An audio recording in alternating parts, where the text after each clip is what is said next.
Puis au-delà des gilets jaunes, l'exécutif va aussi devoir entendre la lassitude des policiers. Hier, ils ont eu l'impression d'être totalement débordés. Certains syndicats parlent aujourd'hui d'écœurement, d'autres demandent carrément le renfort de l'armée s'il devait y avoir une autre manifestation. Axel Cariou et Isabelle Robin. Des véhicules de police saccagés, incendiés. Des CRS aux abois sous une pluie de pavés, de boules de pétanque, de bombes de peinture, ou comme ici, tabassés à même le sol.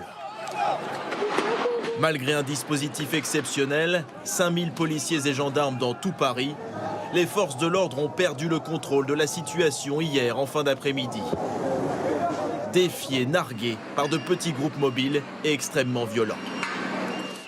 Aujourd'hui, beaucoup s'avouent écœurés et à bout de force. Les policiers aujourd'hui sont particulièrement fatigués, harassés. Ils sont sur le pont depuis 3 ans, depuis malheureusement les attentats de 2015. Donc là, ils n'en peuvent plus. Il faut absolument qu'il y ait une reconnaissance de leur investissement. Mais au-delà de l'épuisement des hommes, la stratégie de l'État est critiquée. Trop d'effectifs déployés autour des ministères et ambassades, trop peu pour interpeller les casseurs. Mais ce n'est pas tout.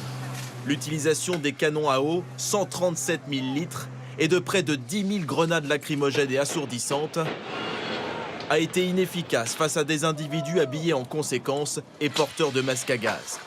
Plusieurs fois, à court de munitions, les forces de l'ordre ont même dû battre en retraite. Mais pour l'instant, ce n'est pas à l'ordre du jour. On est venu avec monsieur le préfet, avec monsieur le secrétaire d'État, avec monsieur le ministre pour vous dire merci.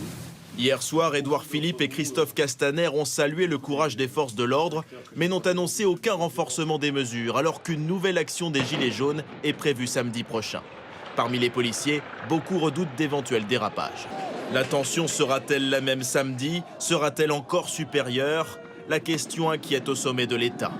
Hier, les forces de l'ordre ont été la cible de violences inédites depuis les émeutes de Villiers-le-Bel, il y a plus de 11 ans.